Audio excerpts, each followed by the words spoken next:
ಇದು 2024ನೇ ವರ್ಷ 2024. ಓಕೆ, ಹೀಗೆ ಸುಮಾರು 30 ವರ್ಷಗಳ ಹಿಂದೆ ಅಂದರೆ 1994. ಹಾಗಾದ್ರೆ 2024 1994 ಅಲ್ವಾ? ಸೊ ನೀವು ಮೈನಸ್ ಮಾಡಿ ನೋಡಿದಾಗ 30 ವರ್ಷಗಳಾಗುತ್ತೆ. ಈ 30 ವರ್ಷಗಳಲ್ಲಿ ಸಿದ್ದರಾಮಯ್ಯನವರು 15 ಬಜೆಟ್ಗಳನ್ನು ಮಂಡಿಸಿದ್ದಾರೆ ಅನ್ನೋದನ್ನ ಗಮನಿಸಬೇಕು.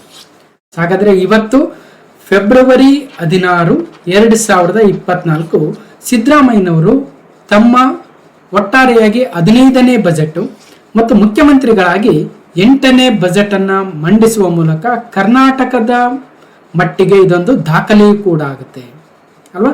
ರಾಮಕೃಷ್ಣ ಹೆಗಡೆರವರ 13 ಬಜೆಟ್ಗಳ ಒಂದು ದಾಖಲೆಯನ್ನ ಕಳೆದ ವರ್ಷ ತಮ್ಮ 14ನೇ ಬಜೆಟ್ ಅನ್ನ ಮಂಡಿಸುವ ಮೂಲಕ ಮುರಿದಿದ್ದಂತಹ ಸಿದ್ದರಾಮಯ್ಯನವರು ಮತ್ತೊಮ್ಮೆ ಈ ವರ್ಷ ಬಜೆಟ್ ಅನ್ನ ಮಂಡನೆ ಮಾಡುವ ಮೂಲಕ 15 ಬಜೆಟ್ಗಳ ಸರದಾರರಾಗಿ ಹೊರಹೊಮ್ಮಿದ್ದಾರೆ. ಹಾಗಾದ್ರೆ 2024ರ ಈ ಒಂದು ಬಜೆಟ್ ನಮ್ಮ ಸ್ಪರ್ಧಾತ್ಮಕ ಪರೀಕ್ಷೆಗಳಿಗೆ ಯಾವ ಯಾವ ಅಂಶಗಳನ್ನ ನಾವು ತಿಳ್ಕೊಳ್ಬೇಕು ಅನ್ನೋದನ್ನ ಕಂಪ್ಲೀಟ್ ಆಗಿ ನೋಡ್ತಾ ಹೋಗೋಣ.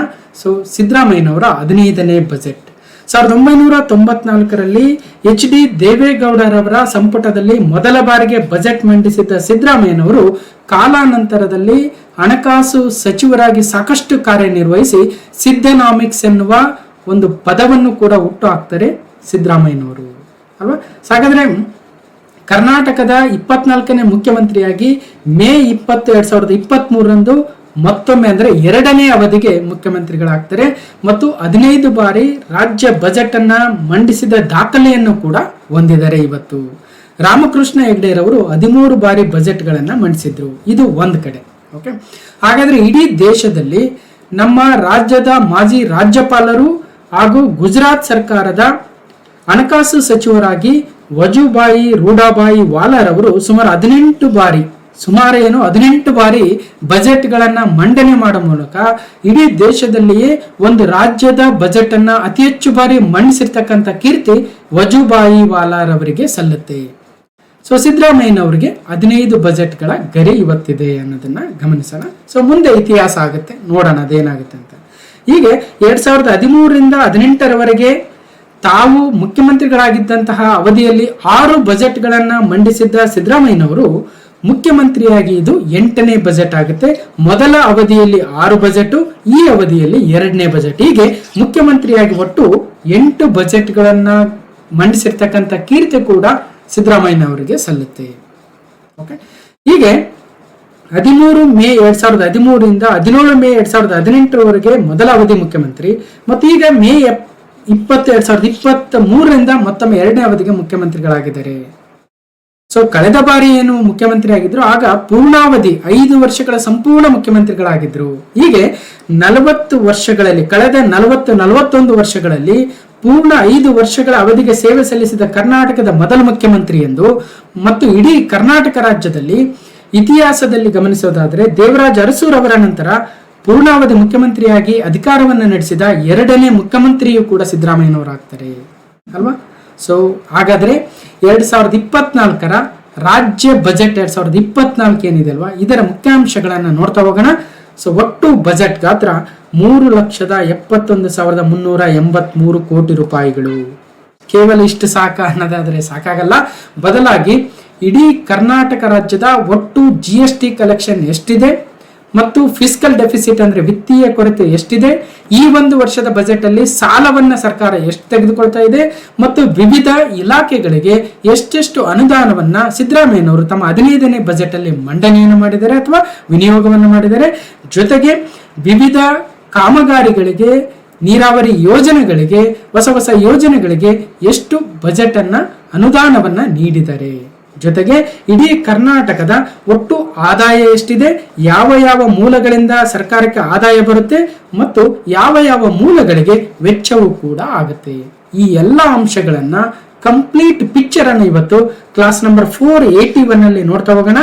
ಇದು ಕರ್ನಾಟಕ ಬಜೆಟ್ ಹೈಲೈಟ್ಸ್ ಮುಖ್ಯಾಂಶಗಳು ಪಾರ್ಟ್ 1 ಆಗುತ್ತೆ.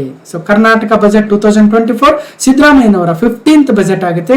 ಅದರ ಕಂಪ್ಲೀಟ್ ಡೀಟೇಲ್ಸ್ ಅನ್ನ ಇದು ಮೊದಲನೇ ಭಾಗದಲ್ಲಿ ನೋಡ್ತಾ ಇದ್ದೀವಿ.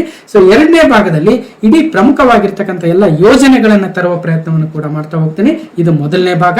ಹಾಗಾದ್ರೆ ನಾನು ಅಮರೇಶ್ ಪೊತ್ತಾಳ್, ಅಮರ್ಸ್ ಕ್ಲಾಸಸ್ ಅಂತಕ್ಕಂಥ ಯೂಟ್ಯೂಬ್ ಚಾನಲ್ ಇದೆ ಮತ್ತು ಅಮರ್ಸ್ ಕ್ಲಾಸಸ್ ಅಂತಕ್ಕಂಥ ಟೆಲಿಗ್ರಾಮ್ ಚಾನಲ್ ಕೂಡ ಇದೆ. ಸೊ ಯಾರು ಸಬ್ಸ್ಕ್ರೈಬ್ ಆಗಿಲ್ಲ ಸಬ್ಸ್ಕ್ರೈಬ್ ಆಗಿ, ಮತ್ತು ಯಾರು ಟೆಲಿಗ್ರಾಮ್ ಚಾನಲ್ಗೆ ಜಾಯ್ನ್ ಆಗಿಲ್ಲ ಜಾಯ್ನ್ ಆಗ್ಬೋದು. ಅದರ ಲಿಂಕ್ ಅನ್ನ ಡಿಸ್ಕ್ರಿಪ್ಷನ್ ಬಾಕ್ಸ್ ಅಲ್ಲಿ ಕೊಟ್ಟಿದ್ದೀನಿ, ಅಥವಾ ಅಮರ್ಸ್ ಕ್ಲಾಸಸ್ ಅಂತ ಸರ್ಚ್ ಮಾಡಿದ್ರು ಕೂಡ ಸಿಗುತ್ತೆ. ಈ ಇಡೀ ಬಜೆಟ್ಗಳ PDF ಗಳನ್ನ ಆ ಒಂದು ಟೆಲಿಗ್ರಾಮ್ ಚಾನಲ್ ಅಲ್ಲಿ ಹಾಕ್ತೀನಿ. ಒಂದು ಕರ್ನಾಟಕ ಬಜೆಟ್ ನ ಸಿದ್ದರಾಮಯ್ಯನವರ ಸ್ಪೀಚ್ ಅನ್ನು ಹೈಲೈಟ್ಸ್ ಅನ್ನು ಕೂಡ ಹಾಕ್ತೀನಿ. ಜೊತೆಗೆ ನಾನು ಮಾಡಿರ್ತಕ್ಕಂಥ ಈ ಒಂದು ಸ್ಲೈಡ್ಗಳ PDF ಅನ್ನು ಕೂಡ ಟೆಲಿಗ್ರಾಮ್ ಚಾನಲ್ ಅಲ್ಲಿ ಹಾಕ್ತೀನಿ. ಸೊ ಅದರ ಲಿಂಕ್ ಅನ್ನ ಡಿಸ್ಕ್ರಿಪ್ಷನ್ ಬಾಕ್ಸ್ ಅಲ್ಲಿ ಕೊಟ್ಟಿದ್ದೀನಿ, ಯಾರು ಜಾಯ್ನ್ ಆಗಿಲ್ಲ ಜಾಯ್ನ್ ಆಗ್ಬೋದು. ಮತ್ತು ಮೊದಲನೇ ಬಾರಿಗೆ ನೋಡ್ತಾ ಇದ್ರೆ ಇಲ್ಲಿ ಒಂದಷ್ಟು ಕಿರು ಪರಿಚಯವೂ ಕೂಡ ಇದೆ, ನೋಡಬಹುದು.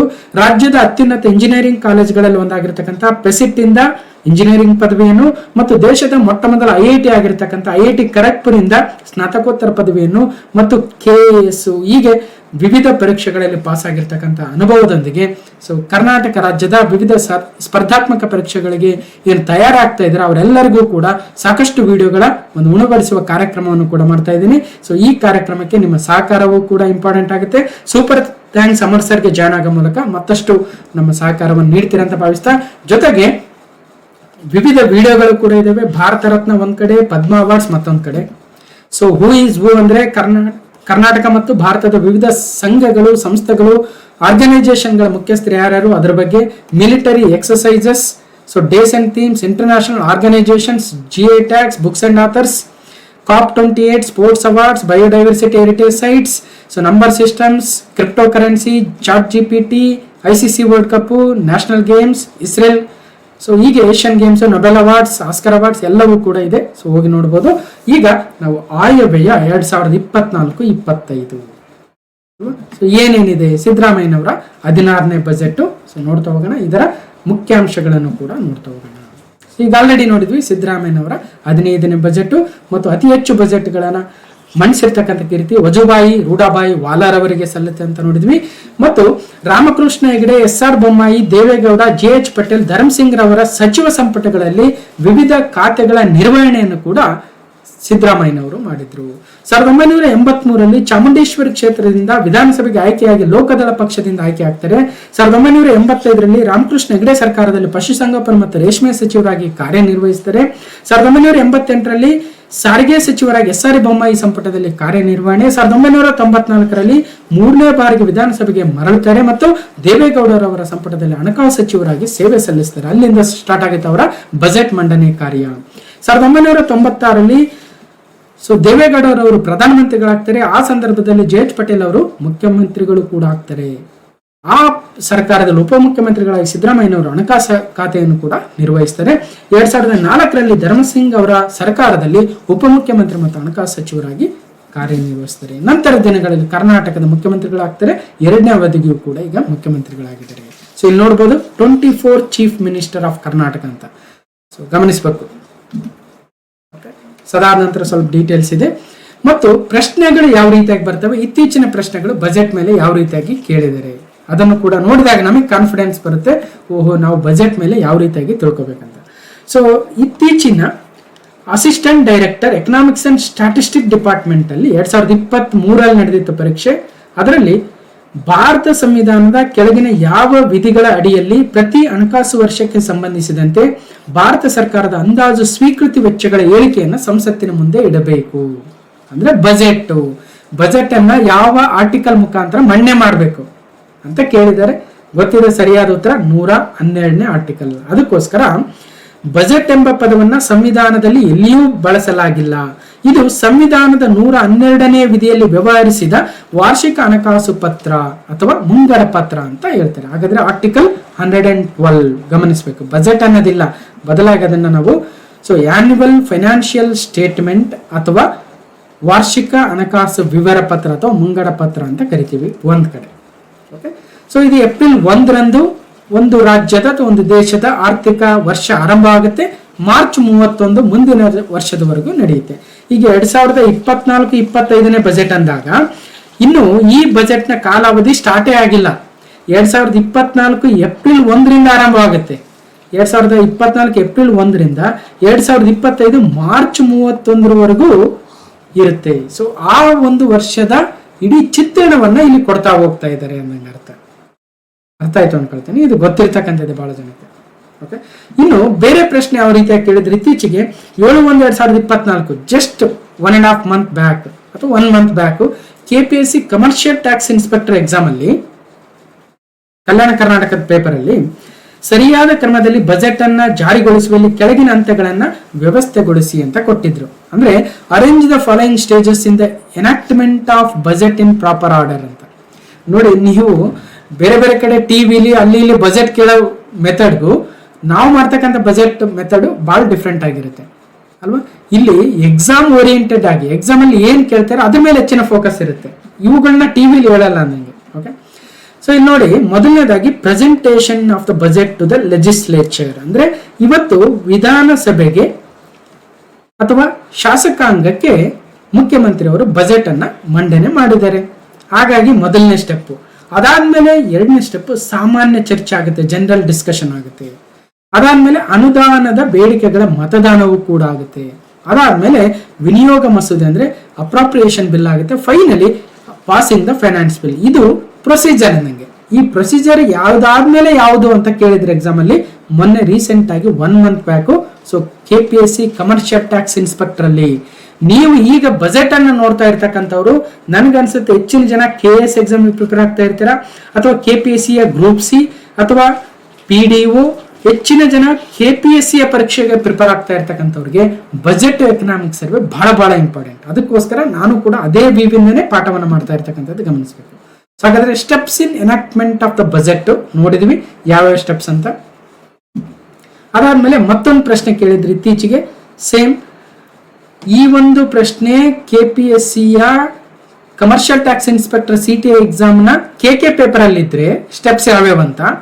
ಅದೇ ನಾನಚ್ಕೆ ಪೇಪರ್ ಅಲ್ಲಿ ಏನ್ ಕೇಳಿದ್ರು ಜಸ್ಟ್ 1 ಮಂತ್ ಬ್ಯಾಕ್, 1 ಮಂತ್ ಆಗಿಲ್ಲ ನೋಡಿ, 21/1/2024 KPSC ಕಮರ್ಷಿಯಲ್ ಟ್ಯಾಕ್ಸ್ ಇನ್ಸ್ಪೆಕ್ಟರ್. 2021-22ಕ್ಕೆ ಹೋಲಿಸಿದಂತೆ 22-23ರಲ್ಲಿನ ಕರ್ನಾಟಕ ರಾಜ್ಯದ ಒಟ್ಟು ರಾಜ್ಯದ ಆಂತರಿಕ ಉತ್ಪನ್ನದ ವಲಯವಾರು ಸಂಯೋಜನೆಯನ್ನ ಈ ಕೆಳಗಿನಂತೆ ಗಮನಿಸಿ. Consider the following statements with reference to the sectoral composition of the gross state domestic product GSDP. ಅದರಲ್ಲಿ ಕೃಷಿ ವಲಯ, ಕೈಗಾರಿಕಾ ವಲಯ, ಸೇವಾ ವಲಯಗಳಲ್ಲಿ ಏರಿಕೆ ಇಳಿಕೆ ಆಯ್ತಾ ಅಂತ ನೋಡಿ. ಕೃಷಿ ವಲಯದಲ್ಲಿ ಸಣ್ಣ ಪ್ರಮಾಣದ ಶೇಕಡಾವಾರಿ ಏರಿಕೆ ಆಗಿದೆ ಅಂತ. ಈಗ ನಾವು 3 ವಲಯಗಳನ್ನು ನೋಡ್ತೀವಿ. ಒಂದು ಸೇವಾ ವಲಯ, ಎರಡನೇದು ಕೈಗಾರಿಕಾ ವಲಯ, ಮೂರನೇದು ಕೃಷಿ ವಲಯ ಅಲ್ವಾ. ಸರ್ವಿಸಸ್ ಸೆಕ್ಟರ್, ಇಂಡಸ್ಟ್ರಿಯಲ್ ಸೆಕ್ಟರ್ ಮತ್ತು ಅಗ್ರಿಕಲ್ಚರಲ್ ಸೆಕ್ಟರ್. ಈ ವರ್ಷದ ಬಜೆಟ್ ಅಲ್ಲಿ ಈಗೇನು ನಾವು ನೋಡ್ತಾ ಇದೀವಿ, ಆ ಬಜೆಟ್ ಅಲ್ಲಿ ಸೇವಾ ವಲಯ ಇನ್ಕ್ರೀಸ್ ಆಗಿದೆ, ಕೈಗಾರಿಕಾ ವಲಯ ಕಳೆದ ಬಜೆಟ್ಗಿಂತಲೂ ಹೆಚ್ಚಾಗಿದೆ, ಕಳೆದ ವರ್ಷಕ್ಕಿಂತಲೂ. ಆದರೆ ಕೃಷಿ ವಲಯ ಡೌನ್ ಆಗಿದೆ, ಕಡಿಮೆ ಆಗಿದೆ. ಇಲ್ಲಿ ನೋಡಿ ಯಾವ ರೀತಿಯಾಗಿ ಸ್ಟೇಟ್ಮೆಂಟ್ ಗಳನ್ನ ಕೊಟ್ಟಿದ್ದಾರೆ. ಸೊ ಈ ರೀತಿಯಾಗಿ KPSC ಕೇಳ್ತಾ ಹೋಗುತ್ತೆ. ಬಜೆಟ್ ಅಲ್ಲಿ ಏನ್ ನೋಡ್ಬೇಕಂದ್ರೆ ಈ ರೀತಿ ಅಂಶಗಳನ್ನ ನೋಡ್ಬೇಕು ಅಲ್ವಾ. ಸೊ ಯಾರೋ ವಿರೋಧ ಪಕ್ಷದವ್ರು ಹಂಗೆ ಹೇಳಿದ್ರು, ಆಡಳಿತ ಪಕ್ಷದವ್ರು ಹಿಂಗೆ ಹೇಳಿದ್ರು, ಅವ್ರು ಹಿಂಗೆ ಹೇಳಿದ್ರು, ಇವ್ರು ಹಿಂಗೆ ಹೇಳಿದ್ರು, ಅದ್ರ ಮೇಲೆ ನಾವು ಜಾಸ್ತಿ ಕಾನ್ಸಂಟ್ರೇಟ್ ಮಾಡಿದ್ರೆ ಪರೀಕ್ಷೆ ಪಾಸ್ ಆಗಲ್ಲ ಅಲ್ವಾ. ಸೊ ಹೇಳ್ತೀನಿ, ಸೇವಾ ವಲಯದಲ್ಲಿ ಎಷ್ಟು ಪರ್ಸೆಂಟೇಜ್ ಇನ್ಕ್ರೀಸ್ ಆಗಿದೆ, ಕೈಗಾರಿಕಾ ವಲಯದಲ್ಲಿ ಎಷ್ಟು ಪರ್ಸೆಂಟೇಜ್ ಶೇಕಡ ಇನ್ಕ್ರೀಸ್ ಆಗಿದೆ, ಕೃಷಿ ವಲಯದಲ್ಲಿ ಎಷ್ಟು ಡೌನ್ ಆಗಿದೆ. ಸೊ ಅದನ್ನ ನೋಡೋಣ, ಆ ಅಂಶಗಳನ್ನ ಮುಂದೆ ಹೇಳ್ತಾ ಹೋಗ್ತೇನೆ ನಾನು. ಸರಿ, ಈ ರೀತಿ ಕೇಳ್ತಾರೆ ಅಂತ ಗೊತ್ತಾಯ್ತು. ಅದಾದ ನಂತರ ಮತ್ತೆ ಅದೇ ಎಕ್ಸಾಮ್ ಅಲ್ಲೇ CTA ಎಕ್ಸಾಮ್ ನಾನಚ್ಕೆ ಪೇಪರ್ ಅಲ್ಲಿ ಏನ್ ಕೇಳಿದರೆ 2021-22ರ ಸಾಲಿನಲ್ಲಿ ಕರ್ನಾಟಕ ರಾಜ್ಯದ ಬೆಳವಣಿಗೆ ದರ ಸ್ಥಿರ ಬೆಲೆಗಳಲ್ಲಿ ಕರ್ನಾಟಕ ಸ್ಟೇಟ್ಸ್ ಗ್ರೋತ್ ರೇಟ್ ಎಷ್ಟಿದೆ ಅಂತ ಹೇಳಿದ್ರು ಅಲ್ವಾ. ಈ ಸಲದ ಗ್ರೋತ್ ರೇಟ್ ಎಷ್ಟಿದೆ ಅಂತ ಹೇಳಿದರೆ ಬಜೆಟ್ ಅಲ್ಲಿ ಬರುತ್ತೆ, ಆಮೇಲೆ ಹೇಳ್ತೀನಿ ನಾನು. ಓಕೆ, ಅರ್ಥ ಆಯ್ತು ಅನ್ಕೊಳ್ತೀನಿ. ನನ್ನ ಎಂಫಸೈಸ್ ಯಾವ್ದಕ್ ಮಾಡ್ತಾ ಇದ್ದೀನಿ. ಸರಿ, ಸೊ ಇದನ್ನ ಹಿಂದಿನ ಬಜೆಟ್ ಇದು ಅದಕ್ಕೆ ತಕ್ಕಂತೆ ಹಾಕಿದ್ದೆ ಅಲ್ಲಿ. ಅದಾದ್ಮೇಲೆ ಮತ್ತೆ CTA ಎಕ್ಸಾಮ್ ಅಲ್ಲಿ ಇನ್ನೊಂದು ಪ್ರಶ್ನೆ ಇತ್ತು. ಕರ್ನಾಟಕ ಸರ್ಕಾರದ 2022-23ನೇ ಸಾಲಿನ ವಿತ್ತೀಯ ಕೊರತೆಯ ಗುರಿ ಎಷ್ಟಾಗಿತ್ತು GSDPಯ? ಒಂದು ರಾಜ್ಯದ ಒಟ್ಟು ಆಂತರಿಕ ಉತ್ಪನ್ನ, ಒಂದು ರಾಜ್ಯದ ಗಡಿಭಾಗದೊಳಗೆ ಉತ್ಪಾದನೆ ಆಗ್ತಕ್ಕಂಥ ಒಟ್ಟು ಸರಕು ಮತ್ತು ಸೇವೆಗಳ ಒಟ್ಟು ಮೌಲ್ಯ ಒಂದು ವರ್ಷದಲ್ಲಿ, ಅದನ್ನ ನಾವು ಒಂದು ರಾಜ್ಯದ GSDP ಅಂತ ಕರಿತೀವಿ ಅಲ್ವಾ. ಗ್ರಾಸ್ ಸ್ಟೇಟ್ ಡೊಮೆಸ್ಟಿಕ್ ಪ್ರಾಡಕ್ಟ್ ಅಥವಾ ಒಟ್ಟು ರಾಜ್ಯದ ಆಂತರಿಕ ಉತ್ಪನ್ನ. ಆ GSDPಯ ಎಷ್ಟು ಪರ್ಸೆಂಟ್ ಅಷ್ಟು ವಿತ್ತೀಯ ಕೊರತೆ ಫಿಸಿಕಲ್ ಡೆಫಿಸಿಟ್ ಇತ್ತು ಅಂತ ಕೇಳಿದ್ದಾರೆ 2022-23 ಈ ಸಲ 2024-25 ಬಜೆಟ್ ಅಲ್ಲಿ ಎಷ್ಟಿದೆ? ಸೊ ನೋಡ್ತಾ ಹೋಗೋಣ ಅದನ್ನ ಡೀಟೇಲ್ಸ್ ಅನ್ನ, ಆಮೇಲೆ ಅದರಲ್ಲಿ ನೋಡೋಣ ನಾವು. ಓಕೆ ಈಗ 2024-25 ಬಜೆಟ್ ಅನ್ನ ಸ್ಟಾರ್ಟ್ ಮಾಡ್ತಾ ಹೋಗೋಣ. ಸಿದ್ದರಾಮಯ್ಯನವರು ಯಾವ ರೀತಿಯಾಗಿ ಬಜೆಟ್ ಅನ್ನ ಮಂಡನೆ ಮಾಡಿದ್ರು ಅಲ್ವಾ? ಸೊ ಬಹಳ ಇಂಪಾರ್ಟೆಂಟು. ಸನ್ಮಾನ್ಯ ಸಭಾಧ್ಯಕ್ಷರೇ, ಹೆದರ್ಕೋಬೇಡಿ, ಎಲ್ಲ ಇಡೀ ಬಜೆಟ್ ಕಾಪಿ ಓದಲ್ಲ. ಇವತ್ತು ಸಿದ್ದರಾಮಯ್ಯನವರೇ ಸುಮಾರು 3 ಗಂಟೆ 20 ನಿಮಿಷಗಳ ಕಾಲ, 3 ಗಂಟೆ 14 ನಿಮಿಷ ಅಂತ ಒಂದೊಂದು ಕಡೆ ಹೇಳ್ತಾರೆ, ಅಷ್ಟು ದೀರ್ಘಕಾಲವಾಗಿರ್ತಕ್ಕಂಥ ಬಜೆಟ್ ಅನ್ನು ಇವತ್ತು ಮಂಡನೆ ಮಾಡಿದ್ರು ಅಲ್ವಾ? ಈ ವಯಸ್ಸಲ್ಲೂ ಕೂಡ 3 ಗಂಟೆ 14 ನಿಮಿಷಗಳ ಕಾಲ ಸತತವಾಗಿ ಒಂದು ಹನಿ ಗುಟುಕು ನೀರನ್ನು ಕುಡಿಯದೆ ಸತತವಾಗಿ ಹೇಳ್ತಾ ಹೋದ್ರು. ಸೊ ನಾವು ನಿಜಕ್ಕೂ ಮೆಚ್ಚಲೇಬೇಕಾಗಿರ್ತಕ್ಕಂಥದ್ದು. ಅಷ್ಟು ದೀರ್ಘವಾಗಿರ್ತಕ್ಕಂಥ ಭಾಷಣ ಮಾಡೋದು ಸುಮ್ಮನೆ ಅಲ್ಲ. ನಾವಿಲ್ಲಿ ಪಾಠ ಮಾಡ್ತಾ ಇದೀವಿ ಅಂದ್ರೆ 1 ಗಂಟೆ ಪಾಠ ಮಾಡಿದ ನಂತರ ನಮಗೆ ಸುಸ್ತಾಗುತ್ತೆ. ಅವರು 3 ಗಂಟೆ 14 ನಿಮಿಷ ಅದು ಹೆಂಗ್ ಮಾತಾಡಿದ್ರು ಅಂದ್ರೆ ನಿಜವಾಗ್ಲೂ ಆಶ್ಚರ್ಯ ಆಗುತ್ತೆ. ಓಕೆ, ಸನ್ಮಾನ್ಯ ಸಭಾಧ್ಯಕ್ಷರೇ, ನಾನು 2024-25 ಸಾಲಿನ ಆಯವ್ಯಯವನ್ನ ಸದನದ ಮುಂದೆ ಮಂಡಿಸುತ್ತಿದ್ದೇನೆ. ನಾನು ಅಂದ್ರೆ ಅಮರೇಶ್ ಪೋತ್ನಾಳ್ ಅಲ್ಲ, ಬದಲಾಗಿ ಸಿದ್ದರಾಮಯ್ಯನವರು. ಭಾರತ ದೇಶ ಗಣರಾಜ್ಯವಾಗಿ 75ನೇ ವರ್ಷಕ್ಕೆ ಕಾಲಿಟ್ಟಿದೆ. ಈ ಸುಸಂದರ್ಭದಲ್ಲಿ ನಾನು 15ನೇ ಆಯವ್ಯಯವನ್ನು ಮಂಡಿಸಲು ಹರ್ಷಿಸುತ್ತೇನೆ. ನೋಡಿ, 15ನೇ ಬಜೆಟ್ ಸಿದ್ದರಾಮಯ್ಯನವರು ತಮ್ಮ ಬಜೆಟ್ ಅಲ್ಲಿ ತಾವೇ ಹೇಳ್ತಾ ಇದ್ದಾರೆ. Doctor Baba Saheb B.R. ಅಂಬೇಡ್ಕರ್ ಅವರ ರೂಪಿಸಿದ ಸಂವಿಧಾನದ ಆಶಯದಂತೆ ನ್ಯಾಯ, ಸಮಾನತೆ, ಭಾತೃತ್ವದ ತಳಹದಿಯ ಮೇಲೆ ಕರ್ನಾಟಕ ಮಾದರಿ ಅಭಿವೃದ್ಧಿಯ ಹೊಸ ದೃಷ್ಟಾಂತವನ್ನ ರೂಪಿಸಲು ನಾವು ಹೆಜ್ಜೆ ಇಟ್ಟಿದ್ದೇವೆ. ಇನ್ನೊಮ್ಮೆ ಹೇಳ್ತಾ ಇದ್ದೀನಿ, ಹೆದರ್ಕೋಬೇಡಿ, ಎಲ್ಲವನ್ನ ಹೇಳಲ್ಲ, ಫಸ್ಟ್ ಪೇಜ್ ಅಂದ್ಬಿಟ್ಟು ಒಂದು ಸ್ವಲ್ಪ ಫ್ಲೋಗ್ ಬರೋಣ ಅಂತ. ಓಕೆ, ಸಾಮಾಜಿಕ ನ್ಯಾಯ ಎನ್ನುವುದು ನಮ್ಮ ನಂಬಿಕೆ ಮಾತ್ರವಲ್ಲ, ಅದು ಉದಾತ್ತ ಜೀವನ ದೃಷ್ಟಿಕೋನ. ಸಮ ಸಮಾಜ ನಿರ್ಮಾಣದಲ್ಲಿ ಬಸವಾದಿ ಶರಣರ ಕಾಯಕ ಮತ್ತು ದಾಸೋಹ ತತ್ವಗಳು ನಮಗೆ ಪ್ರೇರಣೆಯಾಗಿವೆ. ದುಡಿಮೆಯ ಒಂದು ಭಾಗವನ್ನು ದಾಸೋಹಕ್ಕೆ ಬಳಸಬೇಕೆಂಬ ಶರಣರ ಚಿಂತನೆ ಸಮಾಜದಲ್ಲಿ ಸಂಪತ್ತಿನ ನ್ಯಾಯಯುತ ಹಂಚಿಕೆ ಮಾಡುವ ನಮ್ಮ ಆಶಯಕ್ಕೆ ಆಧಾರವಾಗಿದೆ. ಜೊತೆಗೆ ಅವರೊಂದು ಬಜೆಟ್ ಅನ್ನ 2ನೇ ಪೇಜಲ್ಲಿ ಹೇಳ್ತಾ ಹೋಗ್ತಾರೆ. ವರನಟ ಡಾಕ್ಟರ್ ರಾಜ್ಕುಮಾರ್ ಅಭಿನಯದ ಹಾಗೂ R.N. ಜಯಗೋಪಾಲ್ ರಚಿಸಿದ ಬಂಗಾರದ ಮನುಷ್ಯ ಚಿತ್ರದ ಹಾಡಿನಂತೆ ದೇಶದ ಯಾವುದೇ ಸರ್ಕಾರ ಜಾರಿಗೊಳಿಸಿದ ಅತ್ಯಂತ ಬೃಹತ್ ಪ್ರಮಾಣದ ನೇರ ನೆರವು ನೀಡುವ ಗ್ಯಾರಂಟಿ ಯೋಜನೆಗಳನ್ನು ಅತ್ಯಂತ ಕಡಿಮೆ ಅವಧಿಯಲ್ಲಿ ಪರಿಣಾಮಕಾರಿಯಾಗಿ ಅನುಷ್ಠಾನಗೊಳಿಸುವ ಶ್ರೇಯ ನಮ್ಮದಾಗಿದೆ. ಒಂದು ವೇಳೆ ನಾವು ಆಗದು ಎಂದು ಕೈಲಾಗದು ಎಂದು ಕೈಕಟ್ಟಿ ಕುಳಿತರೆ ಸಾಗದ ಕೆಲಸವು ಮುಂದೆ, ಸಾಗದ ಕೆಲಸವು ಮುಂದೆ. ಮನಸ್ಸೊಂದಿದ್ದರೆ ಮಾರ್ಗವು ಉಂಟು, ಕೆಚ್ಚದೆ ಇರಬೇಕೆಂದೆಂದು ಅಂತ ಡಾಕ್ಟರ್ ರಾಜ್ಕುಮಾರ್ ಅವರು ಬಂಗಾರದ ಮನುಷ್ಯ ಚಿತ್ರದಲ್ಲಿ ಹೇಳ್ತಾರೆ. ಆಗದು ಎಂದು ಕೈಲಾಗದು ಎಂದು ಕೈಕಟ್ಟಿ ಕುಳಿತರೆ ಸಾಗದು ಕೆಲಸವು ಮುಂದೆ, ಸಾಗದ ಕೆಲಸವು ಮುಂದೆ. ಮನಸ್ಸೊಂದಿದ್ದರೆ ಮಾರ್ಗವು ಉಂಟು, ಕೆಚ್ಚದೆ ಇರಬೇಕೆಂದೆಂದು, ಕೆಚ್ಚದೆ ಇರಬೇಕೆಂದೆಂದು ಅಂತ ಎಷ್ಟು ಚೆನ್ನಾಗಿ ಹೇಳಿದ್ದಾರೆ ನೋಡಿ. ಅಂದ್ರೆ ಇದು ನಮ್ಮ ಕಾಂಪಿಟೇಟಿವ್ ಎಕ್ಸಾಮ್ ಪರ್ಸ್ಪೆಕ್ಟಿವ್ ಅಲ್ಲಿ ಓದ್ತಾ ಇರ್ತಕ್ಕಂಥವ್ರಿಗೆ ನೋಡಿದ್ರು ಕೂಡ ನಮ್ಮ ಕೈಲಿ ಆಗಲ್ಲ ಅಂತ ಎಷ್ಟೋ ಸಲ ಕುಳಿತು ಬಿಡ್ತೀವಿ ಅಲ್ವಾ? ಇದು ನನ್ನ ಕೈಲಿ ಆಗುತ್ತಾ, ಇಂಥ ಪರೀಕ್ಷೆ ಪಾಸ್ ಆಗಕ್ಕಾಗುತ್ತಾ? ಒಂದೊಂದ್ಸಲ ಈ ಒಂದು PC ಪರೀಕ್ಷೆಗೆ ಸುಮಾರು 3,20,000 ಅಪ್ಲಿಕೇಶನ್ ಬಂದಿದ್ದಾವೆ ಅಂದ ತಕ್ಷಣ ಎದೆಗೊಂದು ಬಿಡ್ತೀವಿ ಅಲ್ವಾ? KAS ಇರೋದೇ 380 ಪೋಸ್ಟು, ಬರಿತಾ ಇರ್ತಕ್ಕಂಥವ್ರು 4 ಲಕ್ಷ ಜನ ಅಂದ ತಕ್ಷಣ ಎದೆಗೊಂದು ಬಿಡ್ತೀವಿ. ಆಗದು ಎಂದು ಕೈಲಾಗದು ಎಂದು ಕೈಕಟ್ಟಿ ಕುಳಿತರೆ ಕೆಲಸ ಆಗುತ್ತಾ ಅಲ್ವಾ? ಮನಸ್ಸಿರಬೇಕು, ಮನಸ್ಸೊಂದಿದ್ದರೆ ಮಾರ್ಗ ಉಂಟು, ಕೆಚ್ಚದೆ ಇರಬೇಕು ಅಂತ ಹೇಳ್ತಾರೆ.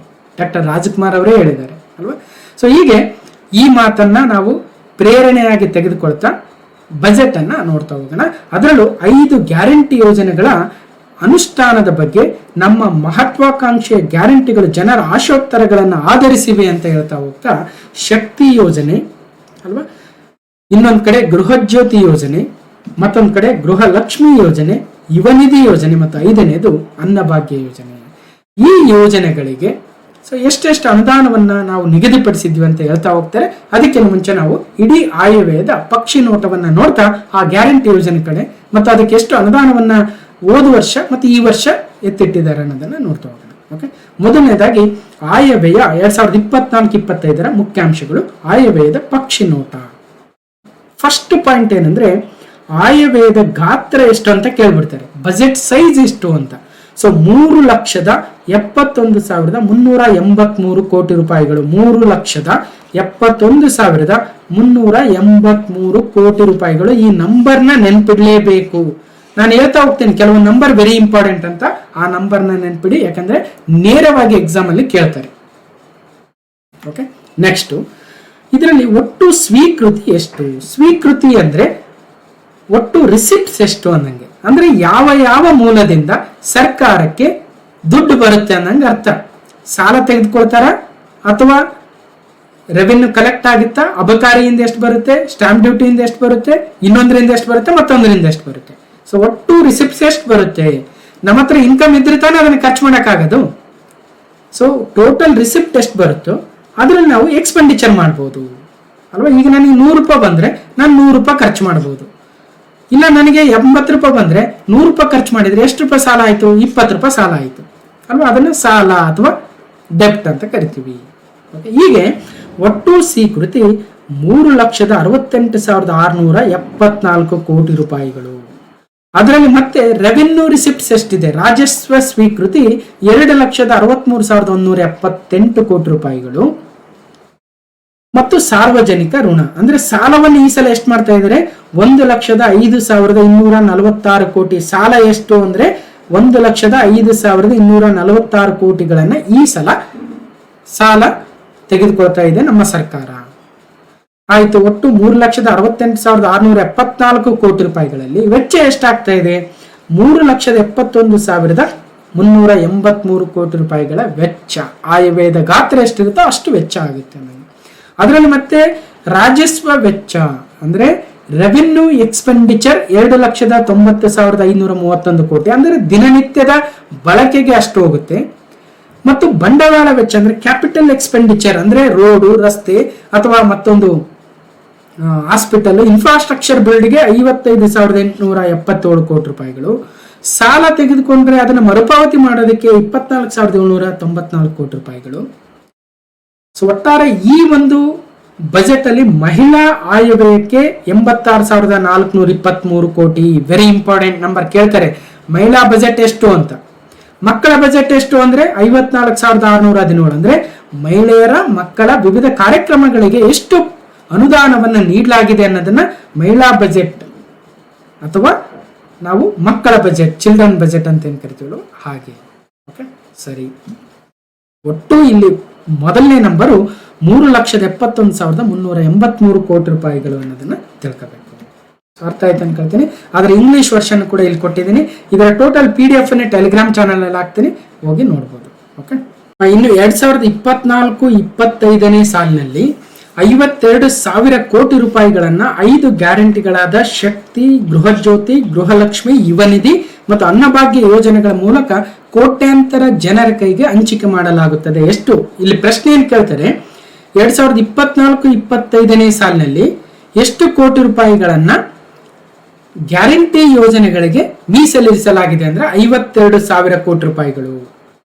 ಈ ಗ್ಯಾರಂಟಿ ಯೋಜನೆಗಳ ಮೂಲಕ ರಾಜ್ಯದ ಪ್ರತಿ ಕುಟುಂಬಕ್ಕೆ ವಾರ್ಷಿಕವಾಗಿ ಸುಮಾರು 50,000ದಿಂದ 55,000 ರೂಪಾಯಿಗಳನ್ನ ಒದಗಿಸಲಾಗುತ್ತದೆ ಪ್ರತಿ ಕುಟುಂಬಕ್ಕೆ ಒಂದಲ್ಲ ಒಂದು ರೀತಿಯಲ್ಲಿ ಅಂತ ಹೇಳ್ತಾ ಇದ್ದಾರೆ.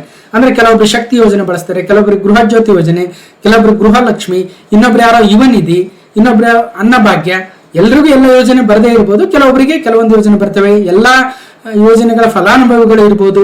ಒಬ್ರು ಮಗ ಇದ್ರೆ ಆತ ಯುವ ನಿಧಿ ಫಲಾನುಭವಿ ಆಗಿರ್ಬೋದು, ಅಥವಾ ಯಜಮಾನಿ ಇದ್ರೆ ಗೃಹಲಕ್ಷ್ಮಿ ಯೋಜನೆ, ಮನೆಗೆ ಕರೆಂಟು, ಮತ್ತು ಯಾರಾದ್ರೂ ಮಹಿಳೆಯರು ಶಕ್ತಿ ಯೋಜನೆ ಮೂಲಕ ಬೇರೆ ಬೇರೆ ಕ್ಷೇತ್ರಗಳಿಗೆ ಏನು ಟೂರ್ ಹೋಗ್ತಕ್ಕಂಥದ್ದು, ಇವೆಲ್ಲ ನೋಡ್ತಾ ಇದೀವಿ. ಮತ್ತು ಅನ್ನಭಾಗ್ಯ ಯೋಜನೆ ಕೆಲವೊಂದು. ಹೀಗೆ ಒಟ್ಟಾರೆಯಾಗಿ 52,000 ಕೋಟಿ ರೂಪಾಯಿಗಳನ್ನ 5 ಗ್ಯಾರಂಟಿಗಳಿಗೆ ಮೀಸಲಿರಿಸ್ತೀವಿ ಅಂತ ಹೇಳಿದ್ದಾರೆ. ಇನ್ನು ರಾಜ್ಯದ ಆರ್ಥಿಕತೆಯನ್ನ ಅಲ್ಲಿ ಒಂದು ಕ್ವಶನ್ ಹೇಳ್ತಾ ಇದ್ದೆ. ರಾಜ್ಯದ ಆರ್ಥಿಕತೆಯು ಸ್ಟೇಟ್ ಎಕಾನಮಿ 2023-24ನೇ ಸಾಲಿನಲ್ಲಿ 6.6% ಸ್ಥಿರ ಬೆಲೆಗಳಲ್ಲಿ ಬೆಳವಣಿಗೆ ಆಗಲಿದೆ. ಇದೇ ಪ್ರಶ್ನೆಯನ್ನ ಕೇಳಿದ್ರು ಹಿಂದೆ, ಅಲ್ಲಿ ನಾನು ಹೇಳ್ತಾ ಇದ್ದೆ ಅಲ್ವಾ. ಸೊ ಒಂದ್ಸಲ ಆ ಪ್ರಶ್ನೆಗೆ ಹೋಗಿ ಬರೋಣ, ನೋಡೋಣ. ಏನು ಅವಸರ ಇಲ್ಲ, ನಿಧಾನವಾಗೇ ಕಲಿಬೇಕು. ಓಕೆ, ಸೊ ಇದಲ್ಲ. 2021-22ರ ಸಾಲಿನಲ್ಲಿ ಕರ್ನಾಟಕ ರಾಜ್ಯದ ಬೆಳವಣಿಗೆ ದರ ಸ್ಥಿರ ಬೆಲೆಗಳಲ್ಲಿ ಸ್ಟೇಟ್ಸ್ ಗ್ರೋತ್ ಎಷ್ಟು ಪರ್ಸೆಂಟೇಜ್ ಅಂತ ಕೇಳಿದ್ರಿ ಹಿಂದೆ. ಅದೆಷ್ಟೋ ಪರ್ಸೆಂಟೇಜ್ ಇತ್ತು 7.9% ಏನೇ ಇತ್ತು. ಆದ್ರೆ ಈಗ ಬರೋಣ. ಓಕೆ, 2023-24ನೇ ಸಾಲಿನಲ್ಲಿ ಅಂದ್ರೆ 2023ನೇ ವರ್ಷ ಆರ್ಥಿಕ ವರ್ಷ ಸ್ಟಾರ್ಟ್ ಆಗೋದು 2023 ಏಪ್ರಿಲ್ 1ರಂದು ಸ್ಟಾರ್ಟ್ ಆಗಿತ್ತು. ಈಗ ನಾವು 2024 ಫೆಬ್ರವರಿಯಲ್ಲಿ 16ರಲ್ಲಿ ಇದ್ದೀವಿ. ನೆಕ್ಸ್ಟ್ ಮಂತ್ 2024 ಮಾರ್ಚ್ 31ಕ್ಕೆ ಈ ಪ್ರೆಸೆಂಟ್ ಆರ್ಥಿಕ ವರ್ಷ ಕಂಪ್ಲೀಟ್ ಆಗುತ್ತೆ. ಅಂದ್ರೆ ಇನ್ನ 1.5 ತಿಂಗಳು ಬ್ಯಾಲೆನ್ಸ್ ಇದೆ. ಈ 1.5 ತಿಂಗಳಲ್ಲಿ ಸೇರಿದಂತೆ ಮತ್ತು ಈಗ ಆಲ್ರೆಡಿ ಕಂಪ್ಲೀಟ್ ಆಗಿರ್ತಕ್ಕಂಥ 10.5 ತಿಂಗಳಲ್ಲಿ ಸೇರಿದಂತೆ ಒಟ್ಟು ರಾಜ್ಯದ ಆರ್ಥಿಕ ಬೆಳವಣಿಗೆ ದರ 6.6%. ಸೊ ಈ ನಂಬರ್ ಇಂಪಾರ್ಟೆಂಟ್. ಎಲ್ಲ ನಂಬರ್ಸ್ ಇಂಪಾರ್ಟೆಂಟ್ ಅಲ್ಲ, ಕೆಲವೊಂದು ನಂಬರ್ಸ್ ಇಂಪಾರ್ಟೆಂಟ್ ಅಲ್ವಾ. 6.6% ಅಷ್ಟು ನಮ್ಮ ರಾಜ್ಯದ ಸ್ಟೇಟ್ ಎಕಾನಮಿ ಗ್ರೋತ್ ಆಗುತ್ತೆ, ಅಥವಾ ನಮ್ಮ GSDP ಅಂತ ಕರಿಬಹುದು. ರಾಜ್ಯ ಆರ್ಥಿಕತೆ ಅಂದ್ರೆ ಅದೇನೆ.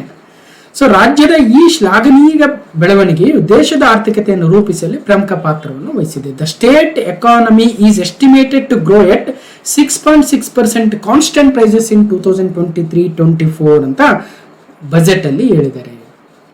ಆಯ್ತು, ಇದರಲ್ಲಿ ಮತ್ತೆ ನಾವು 3 ವಲಯ ಅಂತ ಹೇಳ್ತಾ ಇದೆ. ಒಂದ್ ಯಾವುದು ವಲಯ? ಸೇವಾ ವಲಯ. ಇದನ್ನ ನಾವು ಸರ್ವಿಸಸ್ ಸೆಕ್ಟರ್ ಅಂತೀವಿ, ರೈಟ್. ಎರಡನೇ ವಲಯ ಯಾವುದು? ಕೈಗಾರಿಕಾ ವಲಯ. ಇದನ್ನ ನಾವು ಇಂಡಸ್ಟ್ರಿಯಲ್ ಸೆಕ್ಟರ್ ಅಂತೀವಿ. ಮೂರನೇ ವಲಯ ಯಾವುದು? ಕೃಷಿ ವಲಯ. ಇದನ್ನ ನಾವು ಅಗ್ರಿಕಲ್ಚರಲ್ ಸೆಕ್ಟರ್ ಅಂತೀವಿ.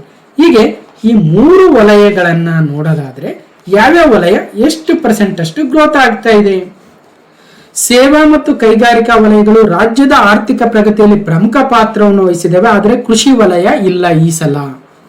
ಕಳೆದ ಸಾಲಿಗೆ ಹೋಲಿಸಿದರೆ 2023-24ನೇ ಸಾಲಿನಲ್ಲಿ ಸೇವಾ ವಲಯವು 8.7%. ಸೇವಾ ವಲಯ 8.7% ಗಮನಿಸಬೇಕು. ಓಕೆ, ಅದೇ ರೀತಿಯಾಗಿ ಅಂದ್ರೆ ಸೇವಾ ವಲಯ ಅಂದ್ರೆ services sector. Services sector has registered A growth of 8.7%. ಕೈಗಾರಿಕಾ ವಲಯವು 7.5%. ಕೈಗಾರಿಕಾ ವಲಯ 7.5% ಗಮನಿಸಬೇಕು. ಆದ್ರೆ ಕೃಷಿ ವಲಯ ಏನಾಗಿದೆ? ಹಾಗಾದ್ರೆ ಸೇವಾ ವಲಯ ಏರಿಕೆ ಆಗ್ತಾ ಇದೆ, ಕೃಷಿ ವಲಯ ಏರಿಕೆ ಆಗ್ತಾ ಇದೆ, ಪಾಸಿಟಿವ್ ಅಲ್ಲಿ ಇದೆ. ಏರಿಕೆ ಆಗ್ತಾ ಇದೆ ಅಂದ್ರೆ ಪಾಸಿಟಿವ್ ಅಲ್ಲಿ ಇದೆ. ಪ್ರಸಕ್ತ ವರ್ಷದಲ್ಲಿ ಮುಂಗಾರು ವೈಫಲ್ಯದಿಂದ ರಾಜ್ಯವು ತೀವ್ರ ಬರಗಾಲವನ್ನು ಎದುರಿಸಬೇಕಾಯಿತು. ಹಾಗಾಗಿ ಕೃಷಿ ಕ್ಷೇತ್ರವು 1.8% ಋಣಾತ್ಮಕ ಬೆಳವಣಿಗೆಯನ್ನ -1.8% ಅಷ್ಟು ಗ್ರೋತು. ಅಂದ್ರೆ ಅರ್ಥ ಕಳೆದ ಬಾರಿ ಎಷ್ಟಾಗಿತ್ತು ಅದಕ್ಕೆ ಹೋಲಿಸಿದ್ರೆ 1.8% ಅಷ್ಟು ಕುಸಿತವನ್ನು ಕಾಣ್ತಾ ಇದೆ ಕೃಷಿ ಕ್ಷೇತ್ರ. ಆದ್ರೆ ಸೇವಾ ವಲಯ 8.7% ಅಷ್ಟು ಗ್ರೋತ್ ಆಗ್ತಾ ಇದೆ, ಕೈಗಾರಿಕಾ ವಲಯ 7.5%, ಕೃಷಿ ಕ್ಷೇತ್ರ ಮಾತ್ರ 1.8% ಋಣಾತ್ಮಕ ಬೆಳವಣಿಗೆಯನ್ನು ಕಾಣ್ತಾ ಇದೆ ಕಳೆದ ವರ್ಷಕ್ಕೆ ಹೋಲಿಸಿದ್ರೆ. ಓಕೆ,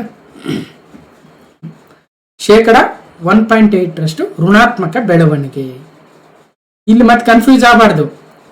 ಓಕೆ, ಕಳೆದ ವರ್ಷಕ್ಕೆ ಹೋಲಿಸಿದ್ರೆ ಸ್ವಲ್ಪ ಕಡಿಮೆ ಆಗಿದೆ ಅಂದಂಗ ಅರ್ಥ. ಕಳೆದ ವರ್ಷ ಈಗ 9.9% ಏರಿದ್ರೆ ಈ ವರ್ಷ ಎಷ್ಟಾಗುತ್ತೆ ಅಂದ್ರೆ 7.2% ಅಷ್ಟು ಮಾತ್ರ ಗ್ರೋತ್ ಆಗಿದೆ ಅನ್ನಂಗೆ. ಆದ್ರೆ ಕಳೆದ ವರ್ಷಕ್ಕೆ ಹೋಲಿಸಿದ್ರೆ ನೆಗೆಟಿವ್ ಗ್ರೋತ್ ಅನ್ನಂಗೆ. ಓವರ್ ಆಲ್ ಆಗಿ ಪಾಸಿಟಿವ್ ಇರುತ್ತೆ. ಇನ್ನು ನೆಕ್ಸ್ಟ್, ಜಾಗತಿಕ ಆರ್ಥಿಕ ಬೆಳವಣಿಗೆಯಲ್ಲಿನ ಕುಸಿತ ಹಾಗೂ ಅಭಿವೃದ್ಧಿ ಹೊಂದಿದ ರಾಷ್ಟ್ರಗಳಿನ ಬಡ್ಡಿ ದರಗಳ ಹೆಚ್ಚಳದಿಂದಾಗಿ ಪ್ರಸಕ್ತ ವರ್ಷದ ಮೊದಲ 6 ತಿಂಗಳಲ್ಲಿ ನಮ್ಮ ದೇಶಕ್ಕೆ ವಿದೇಶಿ ನೇರ ಹೂಡಿಕೆ ಅಥವಾ FDI ಅಂತ ಕರಿತೀವಿ, ಫಾರಿನ್ ಡೈರೆಕ್ಟ್ ಇನ್ವೆಸ್ಟ್ಮೆಂಟ್ ಎಷ್ಟಾಗಿದೆ ನಮ್ಮ ರಾಜ್ಯಕ್ಕೆ ಸೆಪ್ಟೆಂಬರ್ 2023 ಅಂದ್ರೆ 2.8 ಕೋಟಿ ಅಮೆರಿಕನ್ ಡಾಲರ್ಗಳಷ್ಟು FDI ಹರಿದು ಬಂದಿದೆ ಅಲ್ವಾ. ಸೊ ಒಂದ್ ಕಡೆ ಆರ್ಥಿಕ ಕುಸಿತ ಆಗ್ತಾ ಇದೆ ಬೇರೆ ಬೇರೆ ದೇಶಗಳಲ್ಲಿ, ಮತ್ತೆ ಅಲ್ಲಿನವ್ರು ಬಂದು ಹೆಂಗೆ FDI ಮಾಡ್ತಾರೆ ಅಂದ್ರೆ, ಹೌದು ಅಭಿವೃದ್ಧಿ ಹೊಂದಿದ ರಾಷ್ಟ್ರಗಳಲ್ಲಿ ಅಮೆರಿಕ ಅಲ್ಲೆಲ್ಲ ಬಡ್ಡಿ ದರಗಳು ಜಾಸ್ತಿ ಆಗ್ತಾ ಇದಾವೆ, ಹಾಗಾಗಿ ಅವರು ಅಲ್ಲೇ ಇನ್ವೆಸ್ಟ್ ಮಾಡಿಬಿಡ್ತಾರೆ. ಈ ಎಲ್ಲಾ ಪ್ರಾಬ್ಲಮ್ಸ್ಗಳ ನಡುವೆಯೂ ಕೂಡ ನಮ್ಮ ರಾಜ್ಯದ ವಿದೇಶಿ ನೇರ ಬಂಡವಾಳ ಹೂಡಿಕೆಯು 2.8 ಕೋಟಿ ಅಮೆರಿಕನ್ ಡಾಲರ್ಗಳಷ್ಟು ಆಗಿದೆ. ಸೊ ಈ ನಂಬರ್ ಕೂಡ ಇಂಪಾರ್ಟೆಂಟ್. ಓಕೆ, ಮತ್ತೊಮ್ಮೆ, ಸೊ ಕರ್ನಾಟಕ ರಾಜ್ಯವು ದೇಶದಲ್ಲಿ ಅತಿ ಹೆಚ್ಚು GST ತೆರಿಗೆ ಸಂಗ್ರಹಿಸುವ 2ನೇ ರಾಜ್ಯ. ಮೊದಲ ರಾಜ್ಯ ಮಹಾರಾಷ್ಟ್ರ, ಕರೆಕ್ಟ್, ಮಹಾರಾಷ್ಟ್ರ. ಮೊದಲನೇ ರಾಜ್ಯ ಅತಿ ಹೆಚ್ಚು GST ಸಂಗ್ರಹ, ಎರಡನೇ ರಾಜ್ಯ ನಮ್ಮ ಕರ್ನಾಟಕ. ಕರೆಕ್ಟ್. 2022-23ಕ್ಕೆ ಹೋಲಿಸಿದರೆ ಪ್ರಸಕ್ತ ವರ್ಷದಲ್ಲಿ GST ತೆರಿಗೆ ಸಂಗ್ರಹಣೆಯು 18% ಹೆಚ್ಚಳವನ್ನು ಕಂಡಿದೆ. 2022-23ನೇ ಆರ್ಥಿಕ ವರ್ಷಕ್ಕೆ ಹೋಲಿಸಿದಾಗ 2023-24ನೇ ಆರ್ಥಿಕ ವರ್ಷ ಅಂದ್ರೆ ಈಗ ಪ್ರೆಸೆಂಟ್ ಏನಿದೆ ಮಾರ್ಚ್ 31ರವರೆಗೆ ಇದೇ ಆರ್ಥಿಕ ವರ್ಷ ಇದೆ, ಅದು 18% GST ಸಂಗ್ರಹ ತೆರಿಗೆ ಹೆಚ್ಚಳ ಆಗಿದೆ ಅನ್ನೋದನ್ನ ಗಮನಿಸಬೇಕು. ಈ ನಂಬರ್ ವೆರಿ ಇಂಪಾರ್ಟೆಂಟ್. ಓಕೆ. ಇದರಲ್ಲಿ ಮತ್ತೆ ಸ್ವಂತ ತೆರಿಗೆ ರಾಜಸ್ವ ಅಥವಾ ನಾವು ಸ್ಟೇಟ್ಸ್ ಓನ್ ಟ್ಯಾಕ್ಸ್ ರೆವೆನ್ಯೂ ಅಂತ ಕರಿತೀವಿ, ಅದು ಸುಮಾರು 12% ಅಷ್ಟು ಬೆಳವಣಿಗೆಯನ್ನು ಕೂಡ ಸಾಧಿಸಲಿದೆ ಅಂತ ಹೇಳ್ತಾರೆ. ಗ್ಯಾರಂಟಿ ಯೋಜನೆಗಳಿಂದ ಜನರ ಆದಾಯ ಪ್ರಮಾಣ ಹೆಚ್ಚಾಗಿ ರಾಜ್ಯದ ಆರ್ಥಿಕತೆಯನ್ನು ಉತ್ತೇಜಿಸುವಲ್ಲಿ ಸಹಕಾರಿಯಾಗಿರುವುದನ್ನು ಇದು ತೋರಿಸುತ್ತದೆ. ಕೇಂದ್ರ ಹಾಗೂ ರಾಜ್ಯಗಳ ಸಂಬಂಧ ನೌಕರ ಹಾಗೂ ಯಜಮಾನರ ಸಂಬಂಧಗಳಾಗದೆ ಸಂವಿಧಾನದತ್ತ ಅಧಿಕಾರ ವ್ಯಾಪ್ತಿಯೊಳಗೆ ಸ್ವಾಯತ್ತ ಘಟಕಗಳಾಗಿರಬೇಕು, ರಾಜ್ಯದ ಜೊತೆ ಸಮಾನತೆಯ ಆಧಾರದಲ್ಲಿ ವ್ಯವಹರಿಸಬೇಕು ಅಂತ ಇತ್ತೀಚೆಗೆ ಭಾರತ ರತ್ನ ಪ್ರಶಸ್ತಿಗೆ ಪುರಸ್ಕೃತರಾದ ದಿವಂಗತ ಕರ್ಪೂರಿ ಠಾಕೂರ್ ಅವರು ಹೇಳ್ತಾ ಇದ್ರು. ಈ ಹಿನ್ನೆಲೆಯಲ್ಲಿ ನಾವು ರಾಜಸ್ವ ಕೊರತೆಯ ಆಯವ್ಯಯವನ್ನ ಮಂಡಿಸಿದ್ದರು. ರೆವಿನ್ಯೂ ಡೆಫಿಸಿಟ್ ಬಜೆಟ್, ಇದು ಇಂಪಾರ್ಟೆಂಟ್. ರೆವಿನ್ಯೂ ಡೆಫಿಸಿಟ್ ಬಜೆಟ್ ಅಂದ್ರೆ ರಾಜಸ್ವ ಕೊರತೆಯ ಆಯವ್ಯಯ. ಹಾಗಾದ್ರೆ ಸಿದ್ದರಾಮಯ್ಯನವರು 15ನೇ ಬಜೆಟ್ ಅನ್ನು ಏನ್ ಮಂಡಿಸಿದಾರಲ್ವಾ, ಅದು ಸರ್ಪ್ಲಸ್ ಬಜೆಟ್ ಅಂದ್ರೆ ಅಲ್ಲ. ಸರ್ಪ್ಲಸ್ ಅಂದ್ರೆ ಆದಾಯ ಎಷ್ಟಿರುತ್ತಲ್ವಾ ಅಷ್ಟೇ ಖರ್ಚಾಗಬೇಕು ಅಥವಾ ಅದಕ್ಕಿಂತ ಕಡಿಮೆ ಖರ್ಚು ಮಾಡಬೇಕು, ಆದಾಯ ಉಳಿಸ್ಕೋಬೇಕು. ಅಂದ್ರೆ ಈಗ ನನ್ನ ಹತ್ರ 100 ರೂಪಾಯಿ ಆದಾಯ ಬಂದಿದೆ ಅಂದ್ರೆ ನಾನು 98 ರೂಪಾಯಿ ಖರ್ಚು ಮಾಡಿದ್ರೆ 2 ರೂಪಾಯಿ ಉಳಿತಲ್ವಾ, ಅದನ್ನ ಸರ್ಪ್ಲಸ್ ಬಜೆಟ್ ಅಂತೀವಿ, ರೈಟ್. ಅದೇ ರೀತಿಯಾಗಿ ನನಗೆ 100 ರೂಪಾಯಿ ಆದಾಯ ಬಂದಿದೆ, ನಾನು 110 ರೂಪಾಯಿ ಖರ್ಚು ಮಾಡಿದ್ರೆ 10 ರೂಪಾಯಿ ಬಾಕಿ ಆದ ನಾನು ಸಾಲವನ್ನು ತಗೋಬೇಕು, ಅದನ್ನ ಡೆಫಿಸಿಟ್ ಅಂತೀವಿ. ಡೆಫಿಸಿಟ್ ಬಜೆಟ್ ಅಥವಾ ರಾಜಸ್ವ ಕೊರತೆಯ ಬಜೆಟ್ ಆಗುತ್ತೆ. ಅರ್ಥ ಆಗ್ತಾ ಇದೆ? ಸೊ ಹಾಗಾದ್ರೆ ಈ ಬಜೆಟ್ ರಾಜಸ್ವ ಕೊರತೆಯ ಬಜೆಟ್ ಅಥವಾ ರೆವಿನ್ಯೂ ಸರ್ಪ್ಲಸ್ ಬಜೆಟ್ ಅಂತ, ಅಂದ್ರೆ ರೆವಿನ್ಯೂ ಡೆಫಿಸಿಟ್ ಬಜೆಟ್ ಆಗುತ್ತೆ, ಗಮನಿಸಬೇಕು. 2024-25 ಆಯವ್ಯಯದಲ್ಲಿ ಕಲ್ಯಾಣ ಕಾರ್ಯಕ್ರಮಗಳಿಗೆ 1,20,373 ಕೋಟಿ ರೂಪಾಯಿಗಳ ಅನುದಾನವನ್ನು ಹಂಚಿಕೆ ಮಾಡಿರ್ತೀವಿ. ಅಲ್ಲದೆ ಬಂಡವಾಳ ವೆಚ್ಚಕ್ಕೆ ಅನುದಾನದ ಕೊರತೆ ಉಂಟಾಗದಂತೆ ನಾವು ವಿತ್ತೀಯ ಕೊರತೆಯನ್ನು GSDPಯ 3% ವಿತ್ತೀಯ ಕೊರತೆ ಅಂದ್ರೆ ಏನು? ಫಿಸ್ಕಲ್ ಡೆಫಿಸಿಟ್ ಅಂದ್ರೆ ಸಾಲ. ಸೊ ಎಷ್ಟು ಸಾಲವನ್ನು ತೆಗೆದುಕೊಳ್ತೀವಿ ಅಂದ್ರೆ GSDP ಇದೆಯಲ್ವಾ, ಗ್ರಾಸ್ ಸ್ಟೇಟ್ ಡೊಮೆಸ್ಟಿಕ್ ಪ್ರಾಡಕ್ಟ್, ಒಟ್ಟು ಆಂತರಿಕ ಉತ್ಪನ್ನದ 3%. ಎಷ್ಟಿದೆ ನಮ್ಮ ಆಂತರಿಕ ಉತ್ಪನ್ನ, ಅದರ 3% ಅಷ್ಟು ನಾವು ಸಾಲವನ್ನ ತೆಗೆದುಕೊಳ್ತೀವಿ. ಮತ್ತು ಒಟ್ಟು ಬಾಕಿ ಇರುವ ಹೊಣೆಗಾರಿಕೆ ಅಂದ್ರೆ ಇಡೀ ರಾಜ್ಯದ ಒಟ್ಟು ಹೊಣೆಗಾರಿಕೆ ಅಂದ್ರೆ ಒಟ್ಟು ಸಾಲಗಳು, outstanding liabilities of A state ಅಂತ ಕರಿತೀವಿ.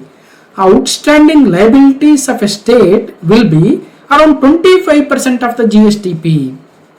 ಒಟ್ಟು ರಾಜ್ಯದ ಆಂತರಿಕ ಉತ್ಪನ್ನ ಇದು ಅಂದ್ರೆ ಅದನ್ನ 50% ಮಾಡಿ ಮತ್ತೆ ನಾವು ಎರಡೆರಡಾಗಿ ಡಿವೈಡ್ ಮಾಡೋಣ. ಇದು 25%, ಇದು 25%. ನಮ್ಮ ಒಟ್ಟು ಸಾಲ ಇಷ್ಟಿದೆ ಅನ್ನೋದು ನಮ್ಮ GSDP, ಒಂದು ವರ್ಷದ GSDPಯ 25% ಅಷ್ಟು ನಮ್ಮ ಸಾಲವನ್ನ ಅದರೊಳಗಡೆ ಇರಂಗೆ ವಿತ್ತೀಯ ಹೊಣೆಗಾರಿಕೆಯನ್ನು ಪಾಲಿಸ್ತೀವಿ ಅಂತ ಹೇಳ್ತಾ ಇದ್ದಾರೆ. ಇದು ಸ್ವಲ್ಪ ನಂಬರ್ಸ್ ನಿಮಗೆ ಅಷ್ಟು ಅರ್ಥ ಆಗಲ್ಲ, ಅರ್ಥ ಮಾಡ್ಕೊಳ್ಳಿ, ನಿಧಾನವಾಗಿ ಅರ್ಥ ಮಾಡ್ಕೊಂಡ್ರೆ ಗೊತ್ತಾಗುತ್ತೆ. ಇದನ್ನ ಆಲ್ರೆಡಿ ನೋಡಿದೀವಿ ನಾವು. ಓಕೆ. ಸೊ ಸಾಲ 1,05,746 ಕೋಟಿ ರೂಪಾಯಿಗಳು. ಒಟ್ಟು ರಾಜಸ್ವ ಕಲೆಕ್ಷನ್ ಎಷ್ಟಾಗ್ತಾ ಇದೆ? ಸೊ 2,63,173 ಕೋಟಿ ರೂಪಾಯಿಗಳು. ಅದರಲ್ಲಿ ರಾಜ್ಯದ ಸ್ವಂತ ಆದಾಯದಿಂದ 1,89,893 ಕೋಟಿ ರೂಪಾಯಿಗಳ ಸಂಗ್ರಹ ಆದರೆ ತೆರಿಗೆಯೇತರ ರಾಜಸ್ವಗಳಿಂದ 13,500 ಕೋಟಿ ಮತ್ತು ಕೇಂದ್ರ ಸರ್ಕಾರದಿಂದ ತೆರಿಗೆ ಪಾಲು ಬರುತ್ತಲ್ವ, ರಾಜ್ಯದ GST ತೆರಿಗೆ ಪಾಲು 44,485 ಕೋಟಿ ರೂಪಾಯಿಗಳು ಬರಬಹುದು.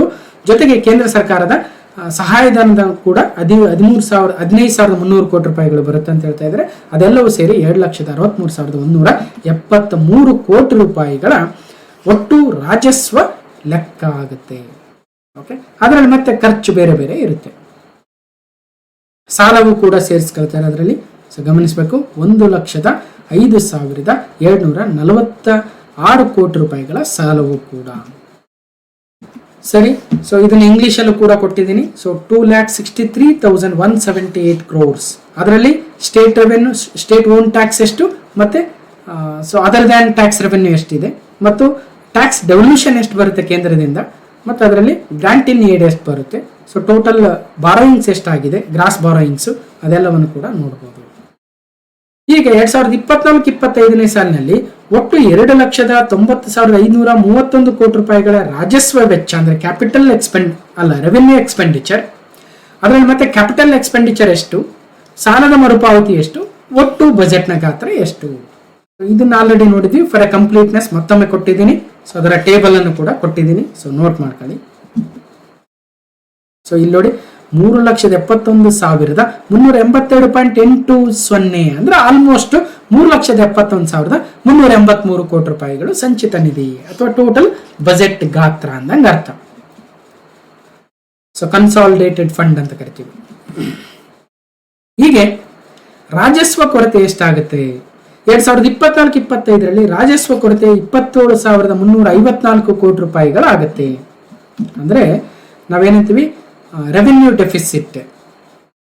ವಿತ್ತೀಯ ಕೊರತೆ ಎಷ್ಟಾಗುತ್ತೆ ಫಿಸ್ಕಲ್ ಡೆಫಿಸಿಟ್ 82,981 ಕೋಟಿ, ಅವೆಲ್ಲ ಸೇರಿದ್ರೆ ಒಟ್ಟು 1,05,000 ಅಷ್ಟು ಏನಾಗುತ್ತೆ ಸಾಲವನ್ನ ತೆಕ್ಕೊಳ್ಬೇಕಾಗುತ್ತೆ. ಇನ್ನು ರಾಜ್ಯದ GSTPಯ 2.95% ಆಗುತ್ತೆ ಅವೆರಡು ಕೊರತೆಯನ್ನು, ಫಿಸ್ಕಲ್ ಡೆಫಿಸಿಟ್ ಮತ್ತು ರೆವೆನ್ಯೂ ಡೆಫಿಸಿಟ್ ಸೇರಿ.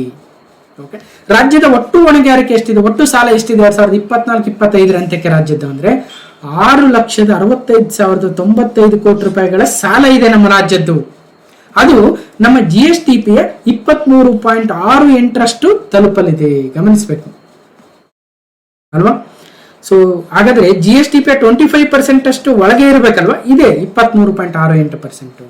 ಒಟ್ಟು ಸಾಲ ಎಷ್ಟು 6,65,095 ಕೋಟಿ ರೂಪಾಯಿಗಳು ಅಂದಾಜನ್ನು ಮಾಡಲಾಗಿದೆ.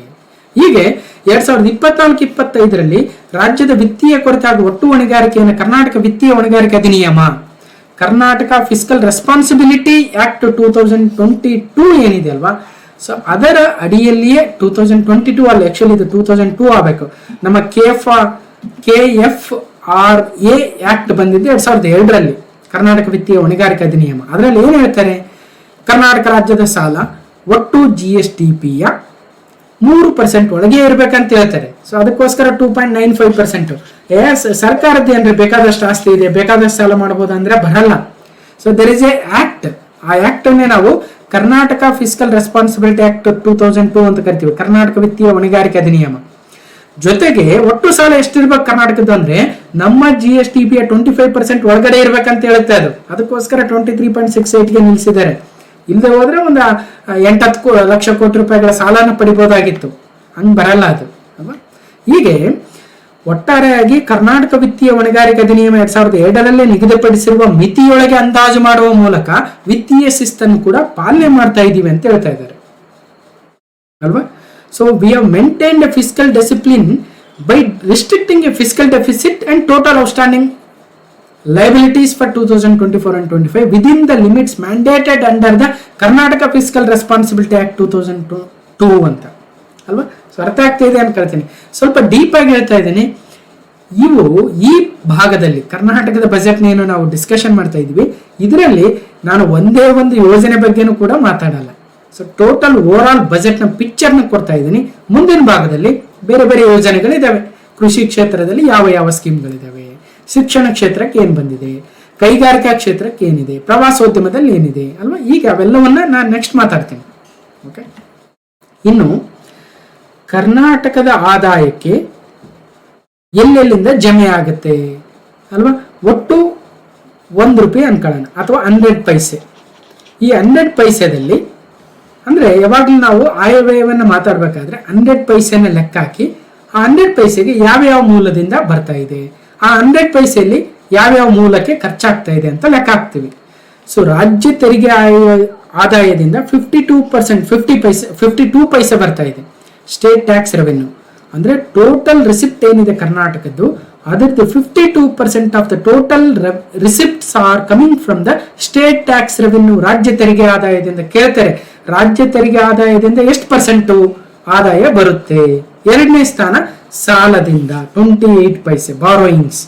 3 ಕೇಂದ್ರ ತೆರಿಗೆ ಪಾಲಿನಿಂದ 12 ಪೈಸೆ. ಕೇಂದ್ರ ಸರ್ಕಾರ ಸಹಾಯಧನ ಗ್ರಾಂಟ್ ಇನ್ ಏಡ್ಸ್ ಅಂತ ಕರಿತೀವಿ. ಸೊ 4 ಪೈಸೆ. ಇನ್ನು ರಾಜ್ಯದ ತೆರಿಗೆಯೇತರ ರಾಜಸ್ವ state non tax revenue 4 paise, ಒಟ್ಟು 100 paise. Highest state tax revenue ಸಾಲದಿಂದ 28%.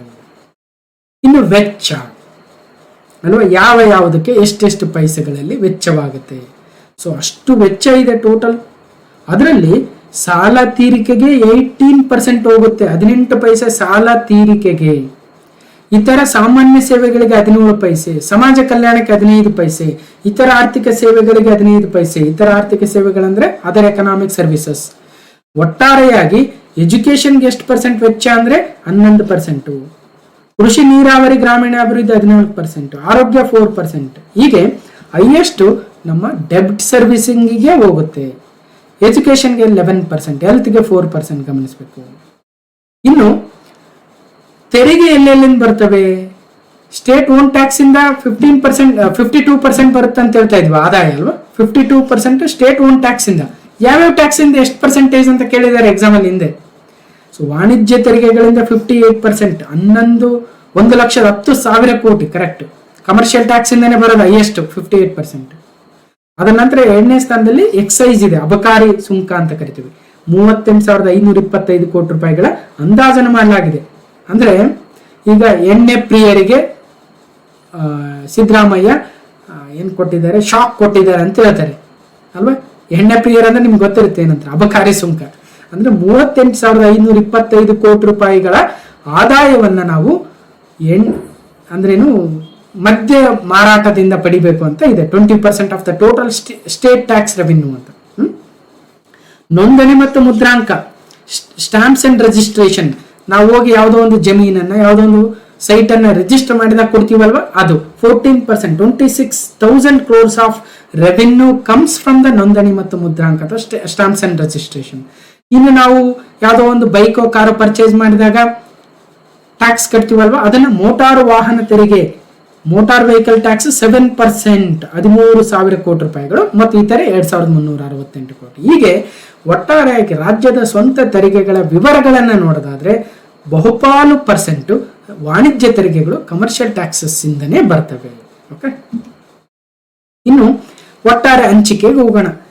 2024-25 ಬಜೆಟ್ ಅಲ್ಲಿ ಯಾವ ಇಲಾಖೆಗೆ ಎಷ್ಟು ಬಜೆಟ್ ಅನ್ನ, ಎಷ್ಟು ಅನುದಾನವನ್ನ ನಿಗದಿಪಡಿಸಲಾಗಿದೆ, ಇದನ್ನು ಕೂಡ ಕೇಳ್ತಾರೆ ಎಕ್ಸಾಮ್ ಅಲ್ಲಿ. ಡೈರೆಕ್ಟ್ ನಂಬರ್ಸ್ ಅಥವಾ ಅತಿ ಹೆಚ್ಚು ಯಾವುದಕ್ಕಂತ ಕೇಳಬಹುದು ಅಲ್ವಾ. ಅಥವಾ ಒಂದಷ್ಟು ಇಲಾಖೆಗಳನ್ನ ಕೊಟ್ಟು ಏರಿಕೆ ಕ್ರಮದಲ್ಲಿ ಬರೆಯಿರಿ ಅಂತ. ಓಕೆ, ಹೈಯೆಸ್ಟ್ ಶಿಕ್ಷಣ ಕ್ಷೇತ್ರಕ್ಕೆ, ಎಜುಕೇಶನ್ಗೆ 44,422 ಕೋಟಿ ರೂಪಾಯಿಗಳ ಅನುದಾನವನ್ನು ನಿಗದಿಪಡಿಸಲಾಗಿದೆ. ಒಟ್ಟು ವೆಚ್ಚದ 12% ಹಂಚಿಕೆ, ಹೈಯೆಸ್ಟ್ ಶಿಕ್ಷಣ. 2ನೇ ಸ್ಥಾನದಲ್ಲಿ ಮಹಿಳಾ ಮತ್ತು ಮಕ್ಕಳ ಕಲ್ಯಾಣ ಇಲಾಖೆ. ಸೊ 34,406 ಕೋಟಿ ರೂಪಾಯಿಗಳು 9%.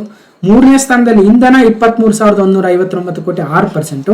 4ನೇ ಸ್ಥಾನದಲ್ಲಿ ಗ್ರಾಮೀಣಾಭಿವೃದ್ಧಿ ಮತ್ತು ಪಂಚಾಯತ್ ರಾಜ್ 21,160 ಕೋಟಿ ರೂಪಾಯಿಗಳು 5%. ಸೊ ನೆಕ್ಸ್ಟ್ ಬೇರೆ ಇದಾವೆ. ಇಲ್ಲಿ ಗಮನಿಸಬೇಕಾಗಿರ್ತಕ್ಕಂಥದ್ದು ಕೇಳ್ಬಿಡ್ಬೋದು, ಕಂದಾಯಕ್ಕೆ ಎಷ್ಟು 16,170 ಕೋಟಿ, ನೀರಾವರಿಗೆ ಎಷ್ಟು 19,179 ಕೋಟಿ, ನಗರಾಭಿವೃದ್ಧಿ ವಸತಿಗೆ ಎಷ್ಟು, ಆರೋಗ್ಯ ಕುಟುಂಬ ಕಲ್ಯಾಣಕ್ಕೆ ಎಷ್ಟು, ಸಮಾಜ ಕಲ್ಯಾಣ ವೆರಿ ಇಂಪಾರ್ಟೆಂಟ್ 13,334 ಕೋಟಿ ರೂಪಾಯಿ, ಲೋಕೋಪಯೋಗಿ PWD 10,424, ಆಹಾರ ಮತ್ತು ನಾಗರಿಕ ಸರಬರಾಜು ಅನ್ನಭಾಗ್ಯ ಇಲ್ಲೇ ಬರೋದು 9,963 ಕೋಟಿ, ಕೃಷಿ ಮತ್ತು ತೋಟಗಾರಿಕೆ 6,680 ಕೋಟಿ. ಹೀಗೆ ಕೆಲವೊಂದಾದನ್ನು ನೆನ್ಪಿಡ್ಬೇಕು. ಶಿಕ್ಷಣ, ಮಹಿಳಾ ಮತ್ತು ಕಲ್ಯಾಣ, ಇಂಧನ 3 ನೆನ್ಪಿಡಿ. ಸೊ ಶಿಕ್ಷಣ 44,422 ಕೋಟಿ ರೂಪಾಯಿಗಳು, 12% of the total expenditure. So ಶಿಕ್ಷಣ ಕ್ಷೇತ್ರಕ್ಕೆ, ಎಜುಕೇಶನ್ ಸೆಕ್ಟರ್ಗೆ ಇಡಲಾಗಿದೆ. So education, women and child development, energy, rural development and panchayat Raj, ಇವು 4 ಅತಿ ಹೆಚ್ಚು ಅನುದಾನವನ್ನ ನಿಗದಿಪಡಿಸಿರ್ತಕ್ಕಂಥ ಇಲಾಖೆಗಳಾಗ್ತವೆ. ಓಕೆ, ಇಷ್ಟು ಟೋಟಲ್ ನೋಡಿ. ಒಂದು ಯೋಜನೆಯನ್ನು ಮಾತಾಡಲಿಲ್ಲ, ಕಂಪ್ಲೀಟ್ ಎಕ್ಸಾಮ್ ಅಲ್ಲಿ ಯಾವ ರೀತಿಯಾಗಿ ಪ್ರಶ್ನೆಗಳು ಬರ್ಬೋದು, ನಾವು ಯಾವ ರೀತಿಯಾಗಿ ತಿಳ್ಕೋಬೇಕು ನೋಡಿ. ಎಕ್ಸಾಮ್ ಅಲ್ಲಿ ಯೋಜನೆಗಳ ಮೇಲೆ ಬಹಳ ಕೇಳಲ್ಲ, ಬದಲಾಗಿ ಫಿಸ್ಕಲ್ ಡೆಫಿಸಿಟ್ ಎಷ್ಟು, ಯಾವ್ಯಾವ ಸೆಕ್ಟರ್ ಇಂದ ಎಷ್ಟು ಗ್ರೋತ್ ಆಗಿದೆ ಅಲ್ವಾ, ಕೃಷಿ ಕ್ಷೇತ್ರ ಎಷ್ಟು, ಕೈಗಾರಿಕಾ ಕ್ಷೇತ್ರ ಎಷ್ಟು, ಸೇವಾ ಕ್ಷೇತ್ರ ಎಷ್ಟು, ಒಟ್ಟು ಸಾಲವನ್ನ ಎಷ್ಟು ಪಡಿತಾ ಇದ್ದಾರೆ, ಒಟ್ಟು ಬಜೆಟ್ನ ಗಾತ್ರ ಎಷ್ಟು, ಒಟ್ಟು ರೆವೆನ್ಯೂ ರಿಸಿಪ್ಟ್ ಎಷ್ಟು, ರೆವಿನ್ಯೂ ಎಕ್ಸ್ಪೆಂಡಿಚರ್ ಎಷ್ಟು, ಒಟ್ಟು ಕ್ಯಾಪಿಟಲ್ ರಿಸಿಪ್ಟ್ ಎಷ್ಟು, ಕ್ಯಾಪಿಟಲ್ ಎಕ್ಸ್ಪೆಂಡಿಚರ್ ಎಷ್ಟು, ಒಟ್ಟು ಬಾರೋಯಿಂಗ್ಸ್ ಎಷ್ಟು, ನಮ್ಮ ಟೋಟಲ್ GSTP ಯ ಎಷ್ಟು ಪರ್ಸೆಂಟೇಜ್ ಆಫ್ ಫಿಸಿಕಲ್ ಡೆಫಿಸಿಟ್ ಇದೆ, ಎಷ್ಟು ಟೋಟಲ್ ಲಯಬಿಲಿಟೀಸ್ ಆಫ್ ಸ್ಟೇಟ್ ಎಷ್ಟಿದೆ, GSTP ಯ 23.68% ಇದೆ, 2.98% ಆಫ್ ದ ಟೋಟಲ್ GSTP ಇದು ಫಿಸಿಕಲ್ ಡೆಫಿಸಿಟ್ ಇದೆ ಅಲ್ವಾ. ಸೊ ಇವೆಲ್ಲ ಅಂಶಗಳು ಇಂಪಾರ್ಟೆಂಟ್. ಇಲ್ಲಿ ಯಾವುದೇ ರೈತ ಸಮೃದ್ಧಿ ಯೋಜನೆ ಇಲ್ಲ, ಅನುಗ್ರಹ ಯೋಜನೆ ಇಲ್ಲ, ಅಥವಾ ಶಿಕ್ಷಣ ಕ್ಷೇತ್ರದ ಯೋಜನೆಗಳೆಲ್ಲ ಏನು ಮಾತಾಡಿಲ್ಲ. ಅದೆಲ್ಲ ನೆಕ್ಸ್ಟ್. ಇದೊಂಥರ ಪಾರ್ಟ್ 1 ಅಂದಂಗೆ, KGF ಚಾಪ್ಟರ್ 1 ಅಂದಂಗೆ ಅಲ್ವಾ. KGF chapter 1, KGF chapter 2 next ಇದೆ, ನೀವು ವೆಯ್ಟ್ ಮಾಡಬೇಕು. ಇದೊಂಥರ Amar's classes budget chapter 1, next chapter 2 ಬರುತ್ತೆ. ಅದರಲ್ಲಿ ಕಂಪ್ಲೀಟ್ ಯೋಜನೆಗಳಿರುತ್ತೆ. ಅಲ್ಲಿ ಯಾವುದೇ ಆ ಎಕ್ಸ್ಪೆಂಡಿಚರು, ಈ ರೆವಿನ್ಯೂ, ಈ ಫಿಸಿಕಲ್ ಡೆಫಿಸಿಟ್, ಈ ವಿತ್ತೀಯ ಕೊರತೆ, ರಾಜಸ್ವ ಕೊರತೆ, ಇವು ಯಾವ ಇರಲ್ಲ. ಓನ್ಲಿ ಯೋಜನೆಗಳು. ಅದು ಬಹಳ ಈಸಿ ಅರ್ಥ ಮಾಡ್ಕೊಳ್ಳೋದು. ಇದು ಬಹಳ ಟಫ್ ಇರೋದನ್ನು ಫಸ್ಟ್ ಅಲ್ವಾ. ಟಫ್ ಇರೋದನ್ನು ಫಸ್ಟ್ ಅರ್ಥ ಮಾಡ್ಕೋಬೇಕು ನಾವು. ಆಗದು ಎಂದು ಕೈಲಾಗದು ಎಂದು ಕೈ ಕೆಟ್ಟು ಕುಳಿತರೆ ಸಾಗದು ಕೆಲಸವು ಮುಂದೆ ಅಲ್ವಾ. ಮನಸ್ಸೊಂದಿದ್ದರೆ ಮಾರ್ಗವು ಉಂಟು, ಕೆಚ್ಚದೆ ಇರಬೇಕೆಂದೆಂದು ಅಂತ ರಾಜ್ಕುಮಾರ್ ಅವರು ಆಡಿದರೆ, ಸಿದ್ದರಾಮಯ್ಯನವರು ತಮ್ಮ ಭಾಷಣದಲ್ಲಿ ಹೇಳಿದ್ದಾರೆ ಅಲ್ವಾ. ನಾವು ಧೈರ್ಯ ಮಾಡಬೇಕು. ಧೈರ್ಯ ಮಾಡಿ ಕೆಚ್ಚದೆಯಿಂದ ಇದನ್ನ ಅರ್ಥ ಮಾಡ್ಕೊಳ್ಳೋ ಪ್ರಯತ್ನವನ್ನು ಮಾಡಬೇಕು ಅಲ್ವಾ. ಈಜಿ ಇರೋ ಕೆಲಸ. ಅವತ್ತು ಬಂಗಾರ ಮನುಷ್ಯದಲ್ಲಿ ರಾಜ್ಕುಮಾರ್ ಅವರು ಎಲ್ಲ ಫಲವತ್ತಾಗಿರ್ತಕ್ಕಂಥ ಭೂಮಿಯಲ್ಲಿ ಕೃಷಿ ಮಾಡ್ತೀನಿ ಅಂತ ಹೋಗಿದ್ರೆ ಯಾರು ಗ್ರೇಟ್ ಅಂತ ಇರಲಿಲ್ಲ. ಎಲ್ಲಿ ಬೆಳೆಯಕ್ಕೆ ಸಾಧ್ಯನೇ ಇಲ್ಲ ಅಂತಕ್ಕಂಥ ಪ್ರದೇಶದಲ್ಲಿ ಅವರು ಬಂಗಾರವನ್ನು ಬೆಳಿತಾರೆ ಅಲ್ವಾ. ಅವಾಗ ಅವರು ಬಹಳ ಪ್ರಸಿದ್ಧಿಯಾಗಿ ಸಾಧ್ಯ ಆಗುತ್ತೆ. ಅಂದ್ರೆ ಮೂವಿ ಆಗಿರ್ಬೋದು, ಆ ಮೂವಿಯಿಂದ ಇನ್ಸ್ಪೈರ್ ಆಗಿ ಆಗಿನ ಕಾಲದಲ್ಲಿ ಲಕ್ಷಾಂತರ ಜನ ತಮ್ಮ ಜೀವನವನ್ನು ಉದ್ಧಾರ ಮಾಡ್ಕೊಂಡ್ರು ಅಲ್ವಾ. ಒಂದು ಮೂವಿ ಯಾವ ರೀತಿ ಎಫೆಕ್ಟ್ ಕೊಡುತ್ತೆ ಅನ್ನೋದು ಸುಮ್ಮನೆ ಅಲ್ಲ ಅಲ್ವಾ. ಸೊ ಇವತ್ತಿನ ಮೂವೀಸ್ ಬೇರೆ ಇದೆ, ಇವತ್ತು ಒಳ್ಳೊಳ್ಳೆ ಮೂವೀಸ್ ಬರ್ತಾ ಇರ್ತವೆ, ಆದ್ರೆ ಜನ ನೋಡಲ್ವಲ್ಲ. ಬಂಗಾರ ಮನುಷ್ಯದ ಪಿಕ್ಚರ್ ಇವತ್ತು ಮಾಡಿದ್ರೆ ಯಾರು ನೋಡಲ್ರಿ, ಹಂಗಿದೆ ಪರಿಸ್ಥಿತಿ. ಅದೇ KGF ಚಾಪ್ಟರ್ ಅಲ್ಲಿ ಯಾರೋ ಒಬ್ಬ ಹುಡುಗ ಬಂದು ಏನೋ ಆಗಿ ದೊಡ್ಡ ಡಾನ್ ಆಗ್ತಾನೆ, ಅಂಥವು ಭಾಳ ನೋಡ್ಬಿಡ್ತಾರೆ, ಅಂಥವೇ ಮಾಡ್ತಾ ಇದಾರೆ. ಪಾಪ ಅವ್ರದ್ದೇನು ತೊಂದರೆ ಅಲ್ಲ. ಯಾರು ಜನ ಯಾವ್ದು ಜಾಸ್ತಿ ಮಾಡ್ತಾರೆ ಅದು ಮಾಡ್ತಾರೆ ಅಲ್ವಾ. ಸೊ ಹಂಗೆ ಅದು ಇರ್ಲಿ. ಸೊ ಇಷ್ಟು ಹೇಳ್ತಾ ನೆಕ್ಸ್ಟ್ ಮುಂದಿನ ಭಾಗದಲ್ಲಿ ನಾವು ಮತ್ತಷ್ಟು ನೋಡೋಣ ಅಂತ ಹೇಳ್ತಾ, ಮತ್ತು ನನ್ನ ಈ ಕಾರ್ಯಕ್ಕೆ ನಿಮ್ಮ ಸಹಕಾರವನ್ನು ಕೂಡ ನೀಡಿ ಅಂತ ಹೇಳ್ತಾ, ಸೊ ಮೆಂಬರ್ಶಿಪ್ನ ತೆಗೆದುಕೊಂಡು ನನ್ನ ವರ್ಕಿಗೆ ನಿಮ್ಮ ಸಹಕಾರವನ್ನು ನೀಡ್ತೀರಾ ಅಂತ ಭಾವಿಸ್ತಾ, ಈ ವಿಡಿಯೋಗೆ ಒಂದು ಲೈಕ್ ಮಾಡಿ, ಶೇರ್ ಮಾಡಿ, ಸಬ್ಸ್ಕ್ರೈಬ್ ಮಾಡಿ, ಜೊತೆಗೆ ಅಮರ್ಸ್ ಕ್ಲಾಸಸ್ಗೆ ಜಾಯ್ನ್ ಆಗಿ ಅಂತ ಹೇಳ್ತಾ, ಮತ್ತು ಬೇರೆ ಬೇರೆ ವಿಡಿಯೋಗಳಿದ್ದಾವೆ ಅವೆಲ್ಲವನ್ನ ನೋಡಿ ನಿಮ್ಮ ಜ್ಞಾನವನ್ನು ಬೆಳೆಸ್ಕೊಳ್ಳಿ ಅಂತ ಹೇಳ್ತಾ, ಸೊ ಹೇಗನಿಸ್ತು ಈ ಬಜೆಟ್, ಹೇಗನಿಸ್ತು ಅನಾಲಿಸಿಸ್, ಅರ್ಥ ಆಯ್ತಾ ಇಲ್ವಾ, ಸೊ ಎಲ್ಲವನ್ನ ಕಮೆಂಟ್ ಮೂಲಕ ತಿಳಿಸಿ, ಮತ್ತು 2ನೇ ಭಾಗಕ್ಕೆ ವೆಯ್ಟ್ ಮಾಡ್ತಾ ಇರಿ ಅಂತ ಹೇಳ್ತಾ, ಸೊ ಈ ವಿಡಿಯೋನ ಕಂಪ್ಲೀಟ್ ಆಗಿ ನೋಡಿರ್ತಕ್ಕಂಥ ಎಲ್ರಿಗೂ ಧನ್ಯವಾದಗಳು. ಮತ್ತೆ ಮುಂದಿನ ವಿಡಿಯೋದಲ್ಲಿ ಸಿಗ್ತೇನೆ ಅಂತ ಹೇಳ್ತಾ, ಥ್ಯಾಂಕ್ ಯು.